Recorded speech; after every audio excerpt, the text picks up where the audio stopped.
What's going on, guys? This is Vince with vshred.com, and today I'm going to show you 7 killer leg exercises using just dumbbells.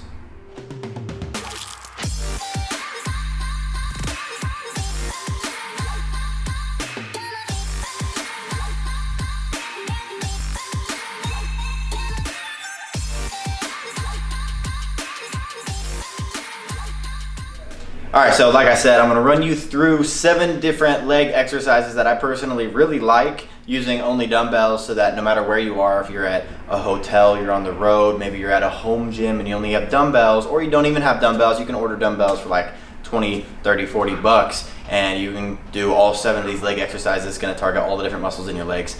I'm going to try not to make this video super long, so I'm going to try to keep this nice and concise. First exercise is going to be a goblet squat.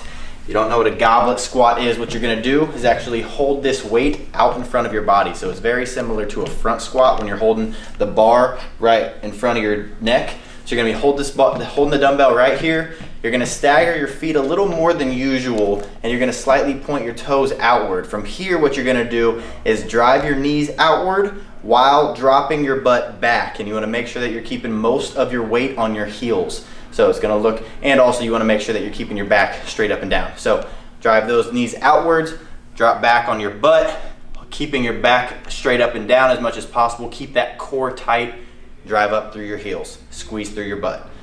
Down, drive those knees outwards, back on your butt, back on your heels, squeeze your butt up. So that's a goblet squat. Next up, we have explosive reverse lunges. So if you guys know what reverse lunges are, it's usually when you're going to be stepping backwards and lunging down just like that. But instead of doing that, we're actually going to be stepping forward. So you might be thinking, well, that's just a regular lunge, Vince. Lunge, Vince. So you're going to step forward, but then instead of just stepping back normally, what you're going to do is explode with your front leg, really trying to straighten this leg as fast and explosive as you can, so that you lunge, so that you basically launch yourself backwards to standing straight up, really emphasizing your quad here. So down, launch yourself. Other leg, down, launch yourself.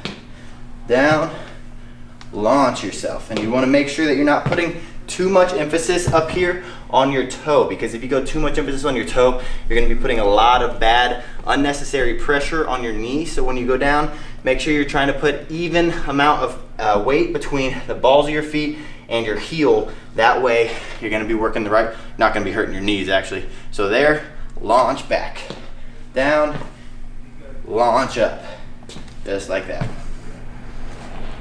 So that's how you do an explosive reverse lunge.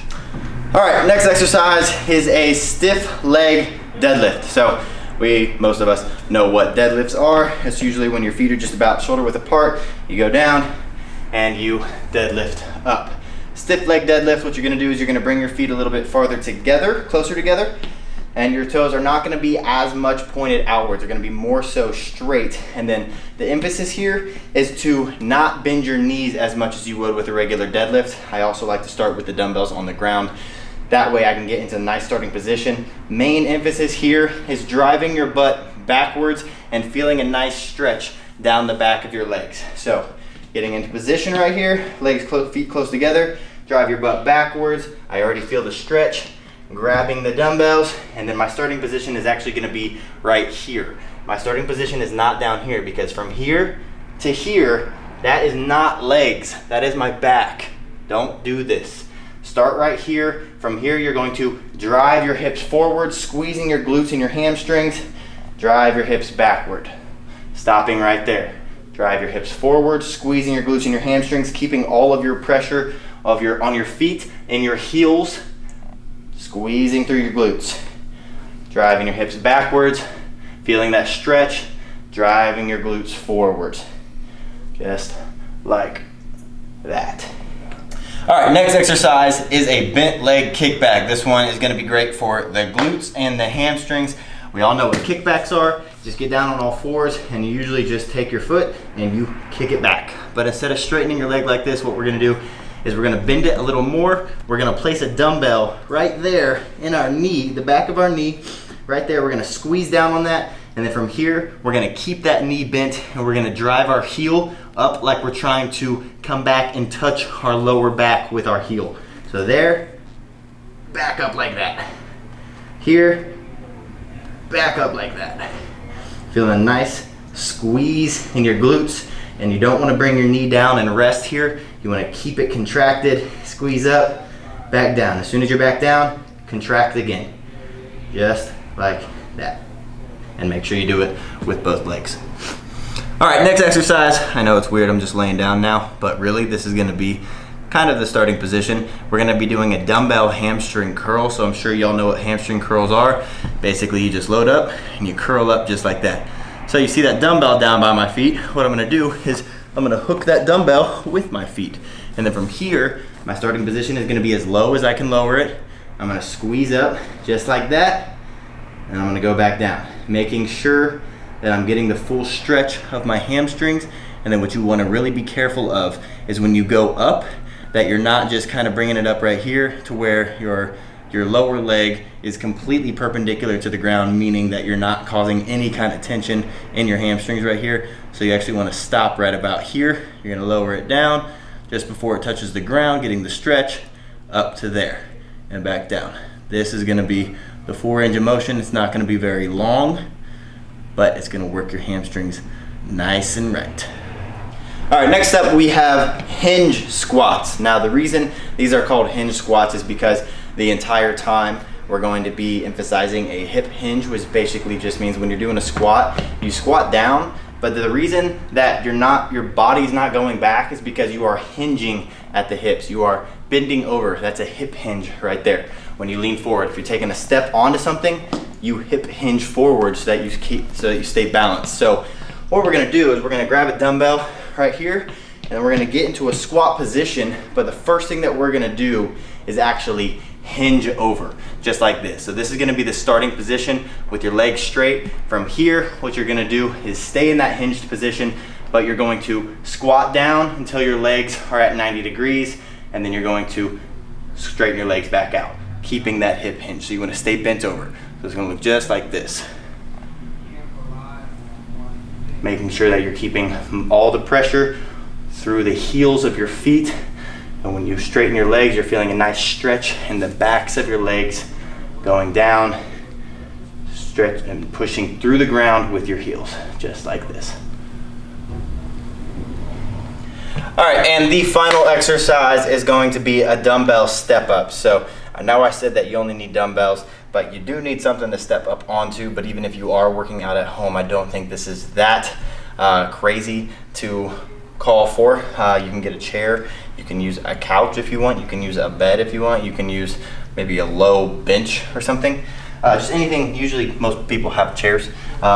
Or you can, if you're at a gym, you can get something like a step up. So what you're gonna do is you're just gonna grab both dumbbells here, and then the whole emphasis of a step up is going to be the quads. So that doesn't mean that you're gonna put all your pressure in your toes, but it does mean that you're gonna try to put equal pressure between your heel and the balls of your feet. So equal pressure here. You're gonna step up, like I said, you're gonna hip hinge, and then as you step up, you're gonna squeeze through, step back with the same foot, and then you're gonna switch feet, other foot, you're gonna hip hinge, and make sure your feet, the pressure is equal through the balls of your feet and your heel. Step up, squeeze, step down with the same foot. Switch feet, step up, squeeze, down with the same foot. Step up, squeeze, down with the same foot. So there you have it, 7 awesome leg exercises that you can do using only dumbbells and a step up, some kind of chair.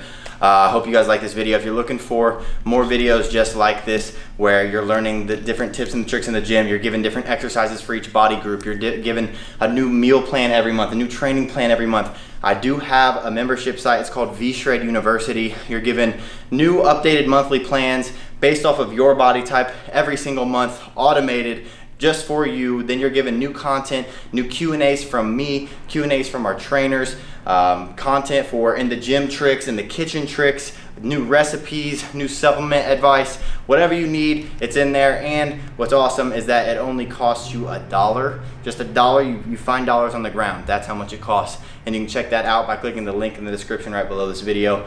Other than that, if you guys like these different exercises, please just click that thumbs up below. That lets me know that you like these type of topics. That way I can keep making topics like this.